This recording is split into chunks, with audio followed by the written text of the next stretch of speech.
Let's welcome back to the show, and the world has changed since we talked to him last, Donald Trump Jr. Don, thank you for coming back. We appreciate it. It's my pleasure, man. Good to be back. I love following your Twitter. You're out there stirring up some, you got a few feuds going right now. Let's get those out of the way. I got a couple. I guess, Anderson Cooper, Jake Tapper, Howard Stern. So, the reality is, like you, I'm pretty outspoken, and I'm just not going to let people shit all over us without saying something about it. So it's not my style. No, and which I love. It's not your dad's style. It shouldn't be any American style. What's going on? I didn't know you had a beef with Anderson Cooper.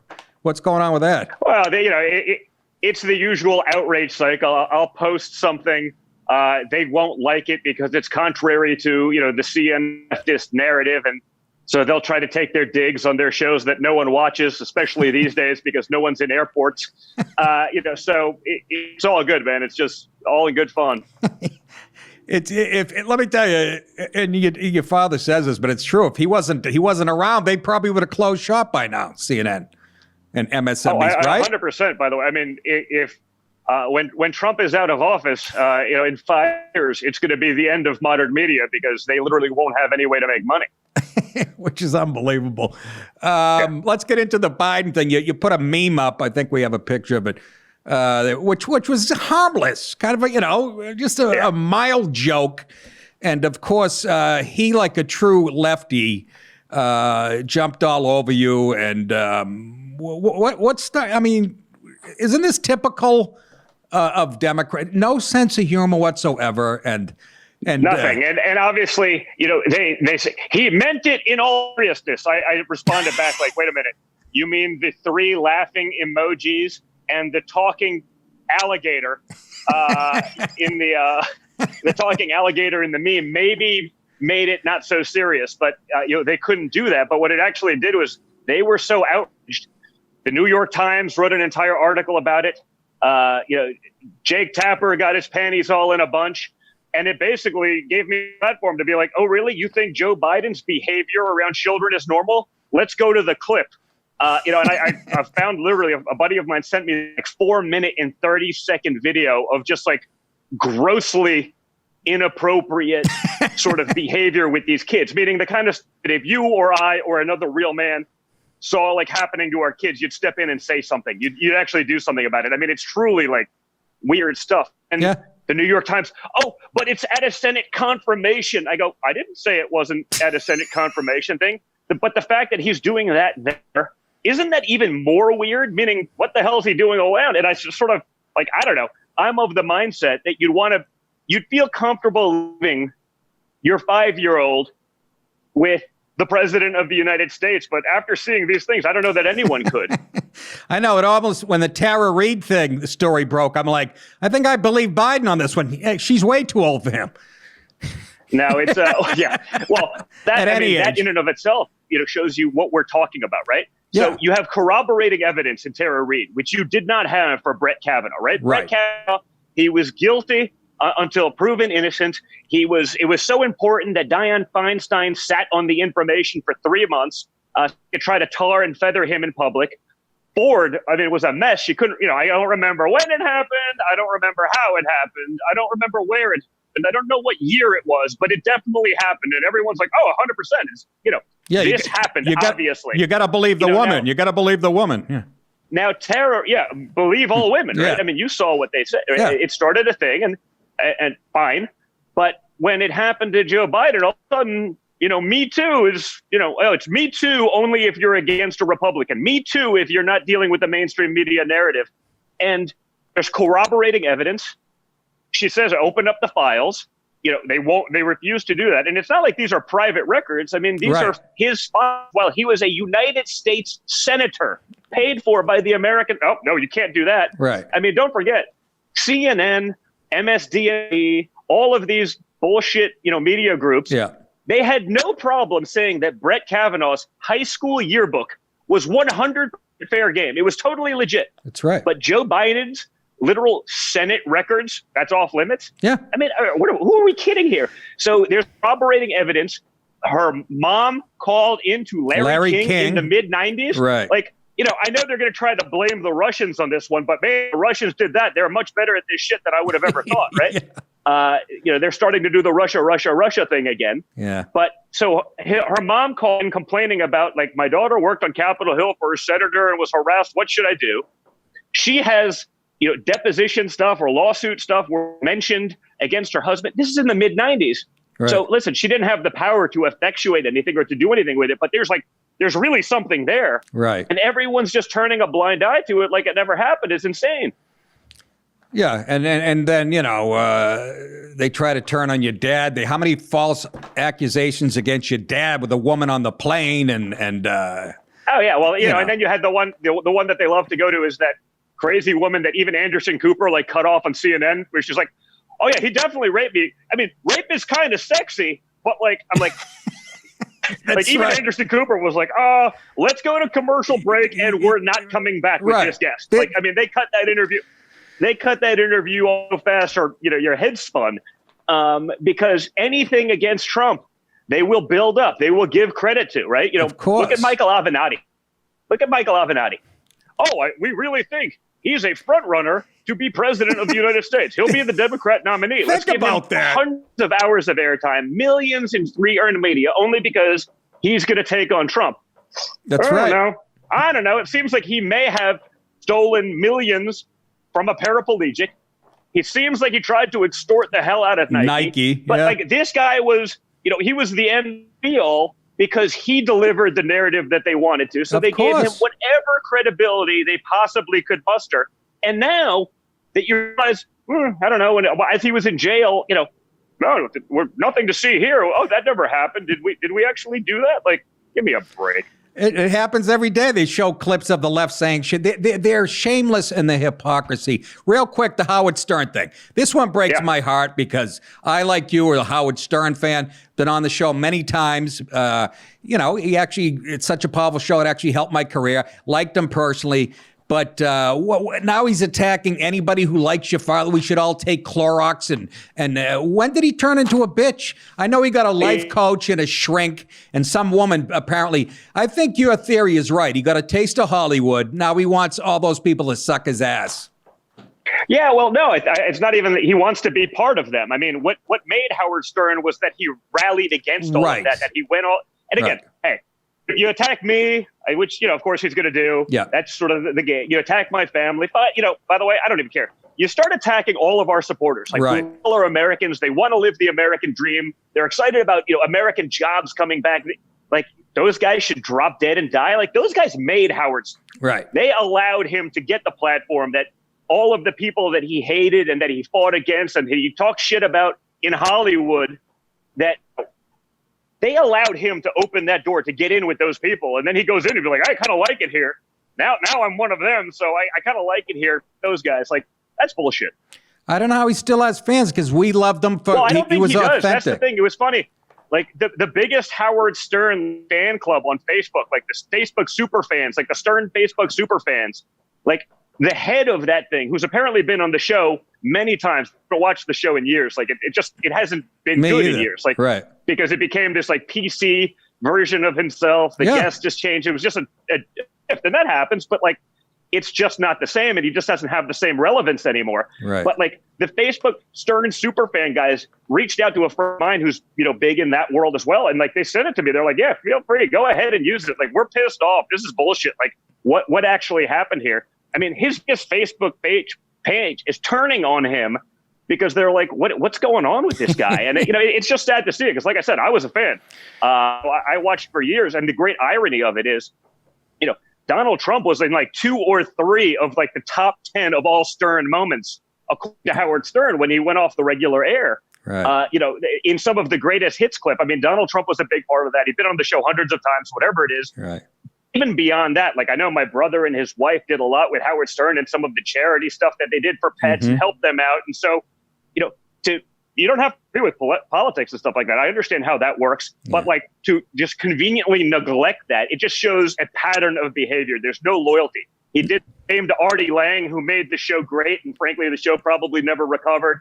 Once Artie Lang left. He did the same to Gilbert Gottfried, who was one of the great guests of the show of all time. Whenever he came on, it was awesome. And it's like, yeah, you're not coming back on because, my PC Hollywood friends don't like what you say when you come on here. So it's not just us that he turned on. Right. Look at, Jackie the Joke Man. Yeah. It does. The list goes on and on. Just no loyalty to him. And you saw that throughout. It's like, the second it wasn't all about Howard. No, you're out. It's got to be about Howard. And so it's a shame to see sort of that Stern, the 1990s Stern, turn into Hollywood Howard. And again, as a former fan, it sucks to see it. But now there are people that are just much more relevant. I mean, a guy like me, I'm a business guy. I talk a little bit of shit on social media, yada, yada, yada. Like, you'd never pick a fight with Howard Stern. Like, that'd be the death of you. Like, what's he going to say about me that he hasn't already? Who cares? Who's even watching? It doesn't matter anymore. It's like watching Madonna try to reinvent herself. That's what he did. It's fucking sad. Let's fast forward to today, because the world has changed since the last time you and I talked with the whole pandemic and China. And it's just, the World Health Organization and China working in cahoots. Let me ask you just a question. A lot of people who might not like your dad. What would you give your father as a grade as far as how he handled the pandemic from A to F? Where do you? Listen, I think he's doing a great, and I think the reality is this. Don't forget, Donald Trump was the guy that shut down travel from Wuhan, China. Oh, that's racist, okay? Don. He can't do that. And this was January 28th. Okay, before anyone was talking about it, World Health Organization was still saying, oh, it's not a problem. It's not able to be transmitted to humans. So the quote unquote experts that are supposed to be advising everyone said, this isn't really a problem. He said, you know what? I think it's a common sense approach to shut down travel from the epicenter of a viral outbreak. Now, you would think that's a rational thing to do, but Biden, Nancy Pelosi, Chuck Schumer, the Democrats and the media, it's racist. It's too aggressive. I mean, that was the number one thing you could do to slow the curve. You don't hear about, what's the respirator situation? You don't hear about that. No one went for want of a respirator. But hear that story anymore, because guess what? They mobilized a task force that did an incredible job, got hospitals everything they could have possibly needed, and no one needed anything. You don't hear those things. Right. I mean, I think Governor DeSantis down in Florida did a great job when he finally had enough yesterday and was like, here are the facts, as they're trying to bury him. I mean, he's got a state with a larger population than New York, a fraction of the mortality, a fraction of the incidence, a fraction of the spread, but CNN and the like are going to build up Andrew Cuomo as though I was like, New York has literally the worst case, not just, Republican versus Democrat states. I mean, compare New York to California that has a significantly larger population. Honestly, they've done a better job over there than New York. But, CNN found a guy that's got a good line of shit and they sort of like him on camera and he can play that game. So put him against Trump and that's great. I understand. They're trying they just totally ignore the facts. And what's actually happened. The reality is my father's left these things to the states because that's what conservatives believe. It's called federalism. We want things to open back up. That's right. You got to let it to the states. That's right. 10th Amendment. They're trying to have it both ways, the left. At first they were saying, Trump doesn't know anything about science. He should be listening to the doctors. So he listens to the doctors, Fauci and Birx, and things aren't going so well. And yet they're still trying to pin it on him, saying he didn't handle it well. They're trying to have it both ways. Fauci has been on the record. Yeah, he listened to you. Right, your dad listened to him. Every time I went into Donald Trump and gave him a piece of medical advice, he took it. Right. I mean, what are you supposed to do? The reality is, SARS hit in 2009. Obama, they handled it much worse. There was a much longer delay before they did anything. 6 months. Tens of thousands of people have died. Hundreds of thousands got it. It wasn't as virulent. It wasn't as deadly. Thank God. Right. Because had they been under this pandemic, it would have worked much worse. They didn't restock the supplies that they used, and the PPE and all of those kits. They didn't do any of those things. But again, we refuse to talk about that because today's media's job isn't to get to the facts. It isn't to report news. It is to spread the leftist propaganda. They are literally nothing more than the marketing wing of the Democrat Party, and that's sad. Yeah, and they have social media on this side too. Now let me ask you a question. I was talking to Glenn Beck probably 6 weeks ago on his show when a couple months ago when this first broke out, the COVID stuff, and he said, "Well, Trump's going to get blamed for this, and he's not going to get reelected." And I said to Glenn, I said, "You don't think?" Even if that was you don't think the American people, they're going to blame the president for a pandemic, something unprecedented? Aren't they smarter than that? You know, I don't. Let me ask you this. Yeah, no, and I think they are. Listen, the media will they can to try to put it on there. The governors will have total absolution. Of course. They will have done everything great. Right. It'll all be on Trump. But the reality is this. But, when it comes to that, I think the average person sees through it. That's what I said to Beck. They see, Nancy Pelosi saying, no, let's have a big gathering in Chinatown in February. Yeah. I think they see through that. Now, the media will try to do it. So we're never in a fair fight, right? No. So we have to do a better job. We have to push harder. We have to fight more aggressively. So that will never happen cleanly. But I do think Americans will see that. And then they'll say, okay, now you're going to have a lot of businesses destroyed. You're going to have to get the economy going. Who's the guy to do it? That was my next question. The strongest economy America has known, or 50-year Washington, D.C. swamp creature, Joe Biden, who, like, his own people can't name an accomplishment of his. No. So this guy, he rallies against government, and he's been in it for 50 years and hasn't done jack shit. And he's going to be the savior? Give me a break. No one believes that.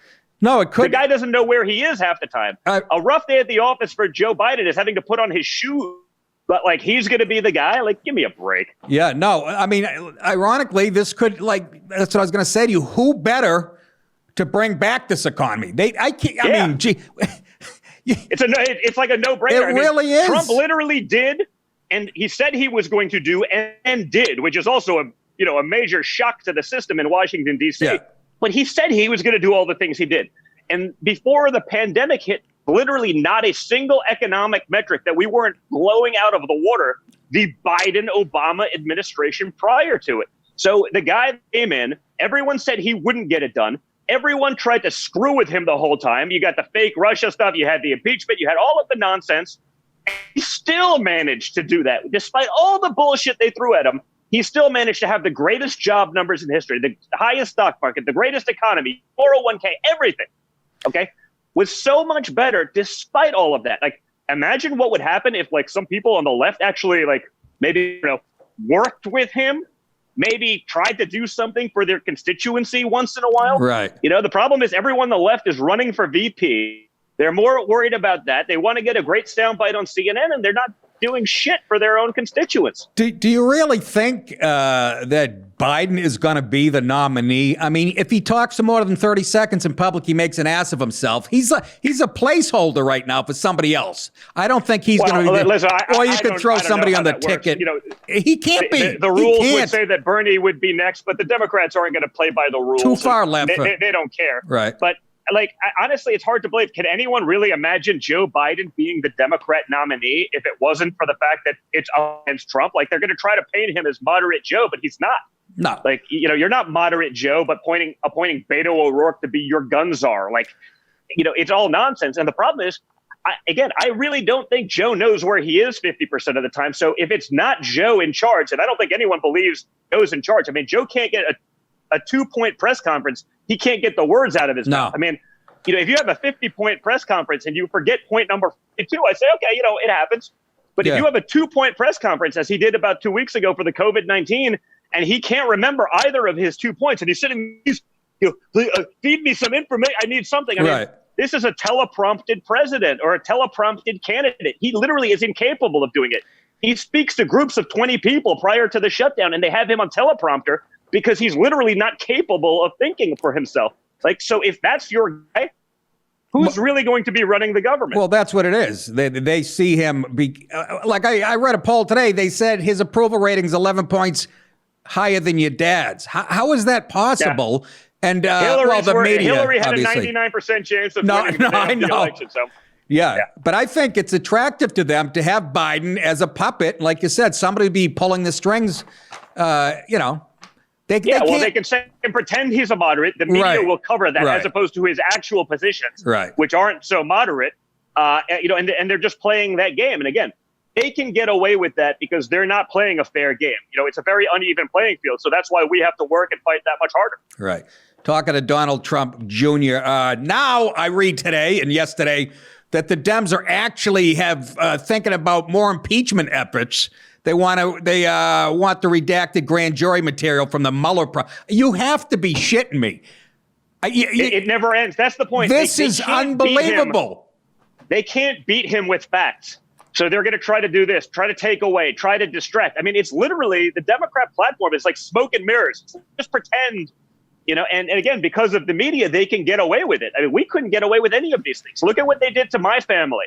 Look at what they did to General Flynn. I mean, it's literally all coming out. Like, this would be the biggest scandal, including Watergate, in modern government history. That it is. The president's family was unmasked me, on the day of the inauguration for what?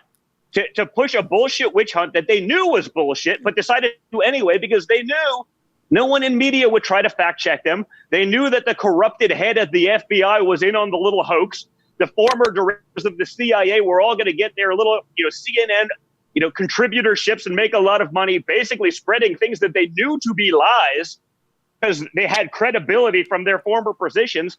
And everyone, including Republicans in the Senate and stuff like that, were going to huddle together to protect the institutions, okay? To protect the FBI, not our Constitution, not our freedom, not our liberties, but protect the institutions. The problem is these institutions need to be blown up. They need to be broken up.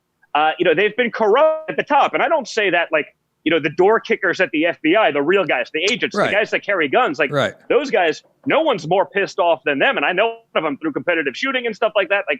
But the bureaucrat lawyers at the top that pretend they're like agents, you know what I mean?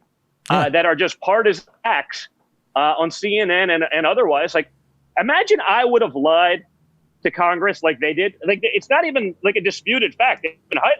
They lied to Congress in testimony. They spied on American people and lied about it. Imagine where I'd be sitting now. I wouldn't be on this interview. I'd be in jail. No, absolutely. But that's a double standard. Well, Obama literally used law enforcement to spy on his political adversaries. Correct. It's the first time in 200 years where they just huge. Ignored the peaceful transition of power. I mean, this is a great American tradition. Right. And they totally ignored it, spent 3 years trying to sell it. And now that it's been exposed, it's like, nothing to see here, folks. Let's cover this shit up. Like, it's never happened. It's okay. I'll tell you right now, Don. Obama did it, and he's infallible. That he is. They're never going to have the balls to have the first African-American president of the United States questioned or do the purple. It'll never happen. But even his people, because, I mean, that's the reality. Him too. It wasn't a one-man show. No, but he was in on it. I mean, imagine the head of the FBI, both the Comeys, but honestly, even Chris Wray. Yeah, I mean, he was appointed by my father, but he's still, again, protecting the institution. He was sitting on the Flynn stuff 3 years, and he hasn't shown the American public the exculpatory evidence that would let this guy go, a 3-star general that spent his entire life serving his country. Honestly, I say it myself. Like, the thing I'm most pissed off about of the last 3 years is that I wasn't louder about that, because I'm about a lot. But I wasn't loud about that one because I'm like, I don't know. He must have done something. I mean, there's no way. The FBI, the CIA, all these people are all bullshit. It's all. And so I wish I would have had the ability to say, I trust these institutions so much less than I actually should. Of course. And honestly, we should, because these institutions are broken. Well, I've been yelling about that one. Even when Kavanaugh came along, all the other crap they threw at your dad, I kept saying, what about this fucking spying on him? That is the biggest scandal of our time. I just, like you said, he's infallible, Obama, untouchable. But you got Donna Rice's memo out there. She uses the phrase, by the book 3 times. Come on. And this is no as one your sends dad themselves a memo saying that unless they're covering up. Like, it has never been done. No one has to send themselves a memo, after the fact. Basically, when you're no longer even in power, to reiterate the fact, like, it's the most obvious, like, bad cover-up job in the history of bad cover-up jobs. And the media's like, oh, no, look, she meant do it by the book. I'm like, no. when you write that yourself over and over again, you're doing it as a cover of your ass because you know if this thing comes back to bite you in the ass, you're looking to that. I mean, give me a break. Yeah, no, they're not. It's insane. Honestly, it's so stupid. It should be a parody on Saturday Night Live. But, since they've gone full leftist, that's not going to happen either. No, of course not. I'll a couple quick ones before I let you go here because I know you're a busy guy. Let me ask you a question. This is a reach on my part, Don. Okay. All right. But this is where I get in trouble doing these shows. I give you my real opinion. No, you caught me in a mellow mood today. I haven't said anything. Yeah, but I'm pretty hyper, so it's okay. Yeah, I love it. You 12, 14 cups of coffee at least. Let me ask you, Mark Maron had Obama on his podcast. All right. You remember that? Mark Maron, he's a comedian. I don't remember it. I didn't see that one, but you probably know where this is going. I'm sure I'll have commentary anyway. Well, if your dad comes down to Georgia to campaign, which he will, what are the odds we can get him in here? Let's see. Hey, like I said, it's not like he was afraid of doing these things. He spent his entire career. I mean, I think the reason he has, such touch with, a part of the reason, other than being a construction guy and sort of spending time on job sites, is because that's sort of the way he thinks. I mean, you hear it in his sense of humor. I mean. I used to get crapped on all the time because I called him a blue collar billionaire for 20 years. Right. And turns out he kind of is. That's the way he thinks. That's what, he's a regular guy in many respects. He's got a big balance sheet. He's done a lot of pretty cool things, but he's a regular guy in so many respects. And I think, that personality comes across and it's what drives the media crazy. It's when you play the game of, who do you want to have a beer with, Donald Trump or Joe Biden? I don't think, would anyone pick Joe Biden, including a leftist? I think so. Pick anybody. Yeah, Joe Biden couldn't remember how to fucking open the beer. Anybody on the left. I mean, Obama was president of the Harvard Law Review, and the president's supposed to be like us. The government's for, by, and of the people. Your dad is the closest thing to that. I hate to, keep kissing ass. I agree. But he's the closest thing in my time, and he's the best thing to happen to D.C. in 60 years, showing these people up. Finally, my wife wanted me to ask you this. Saw a picture of you and Kimberly with a bunch of piglets. I guess that's Rosie O'Donnell's niece. Where she wants to know, where were you when you took that picture, and where do we get them? Did you shoot that? I spend a lot of my time sort of I'm not a New York City guy. I mean, I live in the city and that's where a business is, but I get all my stuff up in the Catskills. I have a cabin up there. I have for years. That's sort of where I go.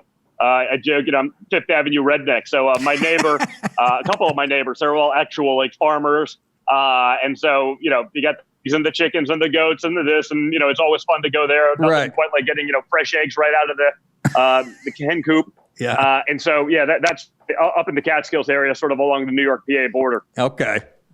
I want one for a pet and breakfast. I guess that's it. I don't want to keep it too long. I know you got a lot of stuff to do, but I'm a big fan of your dad. I have been since he came down the escalator. And man, a mentally tough guy. I've never seen a guy run towards controversy. The guy, and he'll stop every time he's going to the plane to get on, or the helicopter. He'll take 1,000 questions. Nobody gives him any friggin' credit for it. And and that's the point. We got to get him reelected. There's been no president more transparent. Whether they were trying to crap on, okay, here's here's my emails. You think it's so bad? Here they are. He's been more transparent. He's given more time to them than anyone. The problem is, even during the press conferences for COVID, right? He would do it, and the first 20 minutes they'd ask relevant questions, and then it would get because they snippy. had questions. He still made himself available. So then they'd start asking the sort of do you beat your wife question? Meaning there's no answer to it. It's just keeps you down a bad path that gives them the narrative that they want, and he'd stick around for that. But then later on, during primetime TV, they're literally just airing a clip of minute number 136 of stupid questions. Trump is outraged. It's well, he spent 2 hours with you answering your bullshit. You don't air or include the stuff that was really relevant to people suffering from a pandemic, Americans that are actually dying. You don't want to talk about that. You want to talk about an hour or two. You asked a moronic question. He gave you a snide response back because frankly, the question didn't even merit an answer, and then you want to shit on him for it. It's nonsense. Yeah, that was making me. That's the only thing I didn't want him out there that long. You know what I mean? Because they would. Yeah, no, I agree. I think it was too transparent. That's the only criticism I have. That he was giving them a lot of ammunition. They're back there editing, waiting for the election, and exactly. but like you said, he couldn't be more transparent. That used to be a good thing when the media was legit, I guess. Hey, Don, I want to thank you for coming on the show again. And, my pleasure, man. Good to be here, and we'll do it again soon. I love how you mix it up out there. Keep going, and tell your dad to keep going. I will. All right. Be good, bud. Thanks. Thanks again to Donald Trump Jr. for joining us on the show. And thank you guys for supporting us at nickdip.com and patreon.com. Don't forget cameo.com if you want me to send a personal video to a friend or a lover or an enemy. I can roast your friends, and it's a lot of fun. That is it. You guys think it. I will say it. You're very welcome.